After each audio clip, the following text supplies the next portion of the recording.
Good morning student, मैं आपका रोशन एक बार फिर से आपके बीच नए वीडियो के साथ उपस्थित हूँ। देखिए, हम लोग विद्युत धारा पढ़ रहे थे 10th में। आप लोग को पहले भी मैं बता चुका हूँ कि विद्युत धारा में तीन चीज है, आई, भी और आर।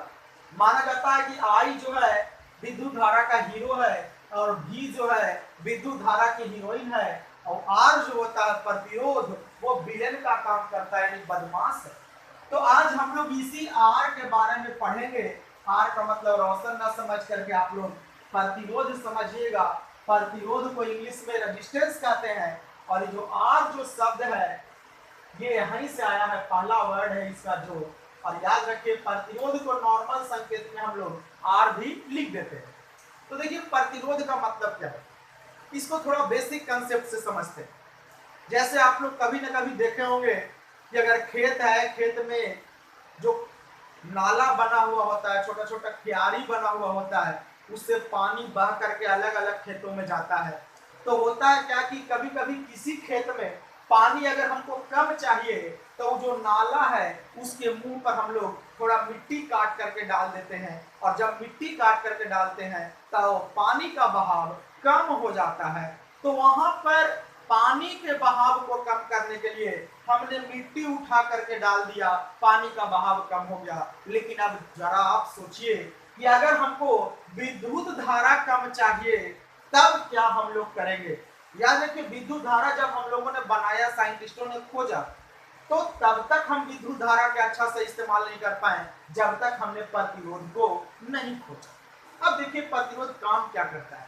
जैसे सपोज है, आपके मोबाइल को सिर्फ, आपके मोबाइल का जो बैटरी है उसको सिर्फ 5 से 10 वोल्ट का करंट ही चाहिए, लेकिन आप जरा देखिए, पॉल पर से जो लाइन आता है वो लगभग, वो पॉल पर वाला लाइन 420 वोल्ट का होता है, और वो 420 जब घर में आता है तो 220 हो जाता है। लेकिन आपके मोबाइल को 5 वोल्ट से 10 वोल्ट के बीच में बिजली चाहिए। अब आपके घर में 220 वोल्ट है। अब सोचिए, अगर मोबाइल में घर से डायरेक्ट दो तार पलक से निकाल करके खोस देंगे तो क्या मोबाइल चार्ज लेगा? नहीं, वो उड़ जाएगा, क्योंकि विद्युत धारा ज्यादा है, विभवांतर भी ज्यादा है।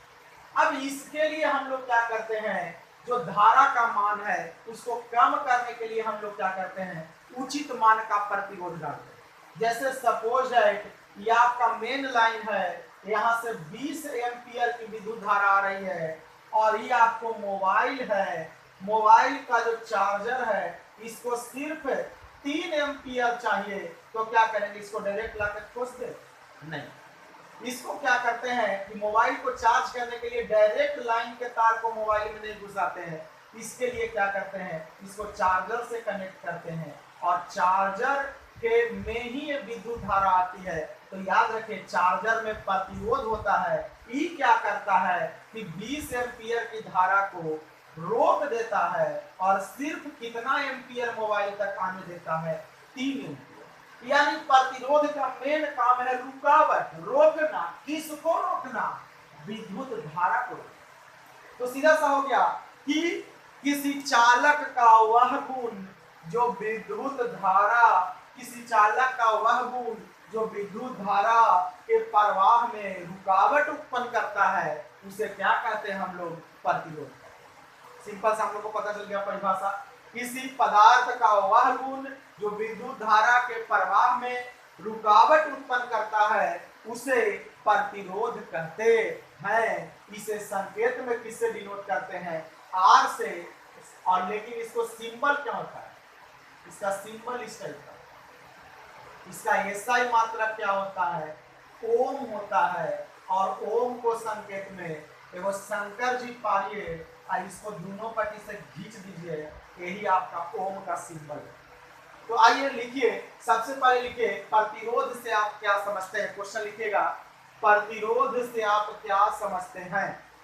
इसका उत्तर लिखिएगा, किसी पदार्थ का वह गुण, किसी पदार्थ का वह गुण जो धारा के प्रवाह में, किसी पदार्थ का वह गुण जो धारा के प्रवाह में रुकावट उत्पन्न करता है, जो धारा के प्रवाह में रुकावट उत्पन्न करता है, उसे प्रतिरोध कहते हैं।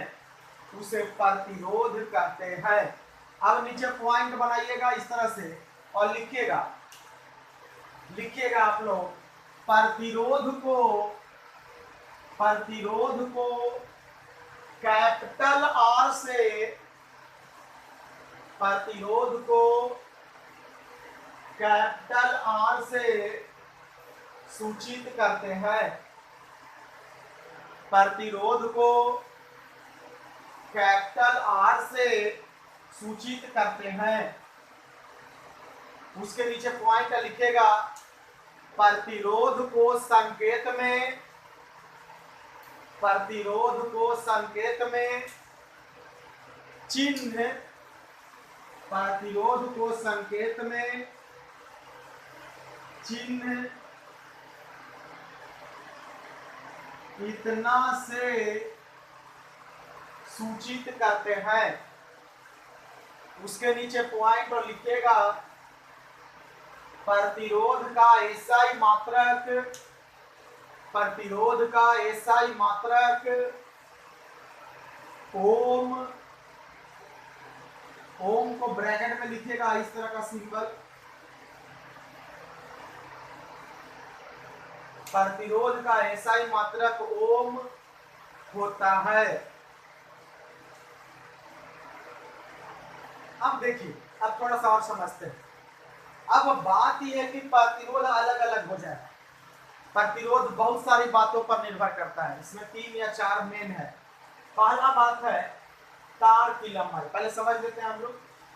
तार की लंबाई,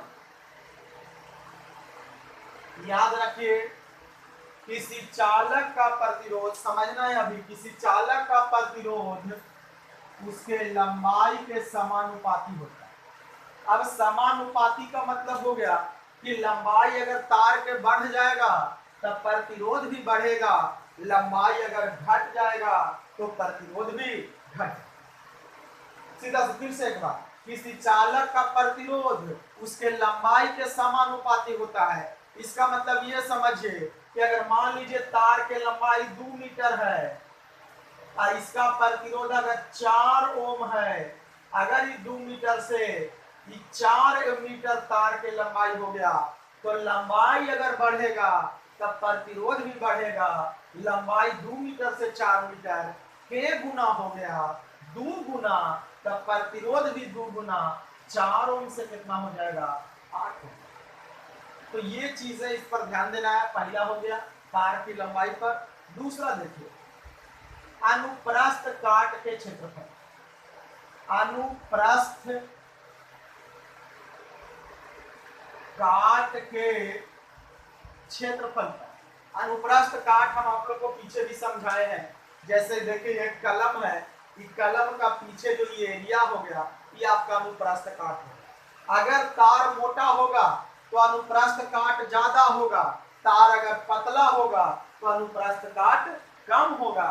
तो याद रखिए, किसी चालक का प्रतिरोध उसके अनुप्रस्थ काट के व्युत्क्रमानुपाती होता है। यानी याद रखिए, व्युत्क्रम का मतलब उल्टा, यानी अनुप्रस्थ काट अगर ज्यादा होगा तब प्रतिरोध होकर उल्टा का होगा, कम होगा।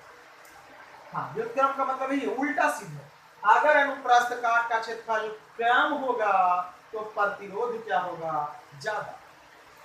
चलिए, तो याद रखिएगा, किसी चालक का प्रतिरोध उसके अनुप्रस्थ काट के क्षेत्रफल के व्युत्क्रमानुपाती होता है। अर्थात मोटा तार के प्रतिरोध कम होगा और पतला तार का प्रतिरोध ज्यादा होगा। ये 2 पॉइंट है। तीसरा पॉइंट पर हम लोग आते हैं, तार के ताप या चालक का ताप। चालक का ताप, ताप माने टेम्परेचर। याद रखिए, आप देखते होंगे कि मोबाइल अगर गर्म हो गया है तो धीरे धीरे वो हैंग कर जाएगा, काम करना बंद कर देता है। तो वो क्या हो गया कि जैसे ही ताप बढ़ गया मोबाइल का, तो ताप बढ़ने से मोबाइल का प्रतिरोध भी बढ़ गया। अब प्रतिरोध बढ़ जाने से आपका मोबाइल का फंक्शन अच्छे से काम नहीं करता। आप देखते होंगे कंप्यूटर जब भी चलाते होंगे, कंप्यूटर के सीपीयू में पीछे पंखा लगा हुआ रहता है। वो इसीलिए लगा हुआ रहता है ताकि सीपीयू का टेम्परेचर जब बढ़े तो पंखा के सहारे बाहर निकल जाए, सारा जो गर्म हवा हो, गर्म गैस हो, बाहर निकल जाए और टेम्परेचर नॉर्मल है। आपको पता होना चाहिए गूगल जो इतनी बड़ी कंपनी है, अगर वो 10 रुपया कमाती है तो 10 रुपया में 3 रुपया उसको खाली मशीनों को ठंडा करने में खर्च हो जाता है। इतना ज्यादा ताप का प्रभाव इलेक्ट्रॉनिक उपकरणों पर पड़ता है। आप इसको देखे भी है बहुत जगह। अब आइए, तो चालक का ताप मतलब समझिए, किसी चालक का प्रतिरोध उसके ताप के समानुपाती होता है, यानी ताप बढ़ेगा तो प्रतिरोध भी बढ़ेगा और ताप घटेगा तो प्रतिरोध भी घटेगा। लास्ट देखिए चौथा, चालक के पदार्थ पर, चालक के पदार्थ पर यानी डिपेंड करेगा कि तार किस चीज का बना हुआ है। लोहा है तो प्रतिरोध ज्यादा है, एल्युमिनियम है तो कम है, तांबा है तो और अलग हो गया, चांदी को सबसे अच्छा तार माना जाता है। तो यानी कि पदार्थ बदलने से किसी चालक का प्रतिरोध भी क्या हो जाता है, बदल जाता है। लोहा का प्रतिरोध अलग होगा, चांदी का अलग होगा, सोना का अलग होगा, तांबा के अलग होगा। तो चलिए आइए समझने के बाद अब हम लोग क्वेश्चंस की ओर आते हैं और सवाल लिखिए, किसी चालक का प्रतिरोध किन किन बातों पर निर्भर करता है। किसी चालक का प्रतिरोध किन किन बातों पर निर्भर करता है। किसी चालक का प्रतिरोध किन किन बातों पर निर्भर करता है। उत्तर में लिखिएगा, किसी चालक का प्रतिरोध, किसी चालक का प्रतिरोध निम्नलिखित बातों पर, निम्नलिखित बातों पर निर्भर करता है। किसी चालक का प्रतिरोध निम्नलिखित बातों पर निर्भर करता है। पहला लिखिए, पहला लिखिए तार की लंबाई पर। तार या चालक लिख सकते हैं, तार या चालक की लंबाई पर लिख के डैश लगाए और लिखिए, डैश लगाने के बाद लिखिएगा किसी चालक का प्रतिरोध उसके लंबाई के, किसी चालक का प्रतिरोध उसके लंबाई के समानुपाती होता है। किसी चालक का प्रतिरोध उसके लंबाई के समानुपाती होता है, अर्थात लंबाई बढ़ने से, अर्थात लंबाई बढ़ने से प्रतिरोध बढ़ेगा और लंबाई घटने से, और लंबाई घटने से प्रतिरोध घटेगा, और लंबाई घटने से प्रतिरोध घटेगा। इसको लिख लीजिएगा, जहां एल क्या है, तार की लंबाई है। दूसरा नंबर पर लिखिए, तार या चालक के अनुप्रस्थ काट के क्षेत्रफल पर।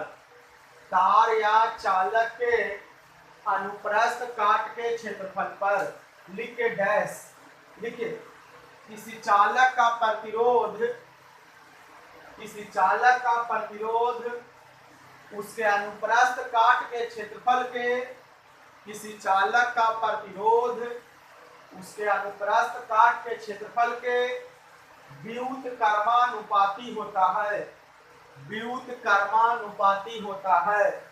अर्थात लिखिएगा, अर्थात मोटे तार का प्रतिरोध, अर्थात मोटे तार का प्रतिरोध कम, मोटे तार का प्रतिरोध कम और पतले तार का प्रतिरोध अधिक होता है, और पतले तार का प्रतिरोध अधिक होता है।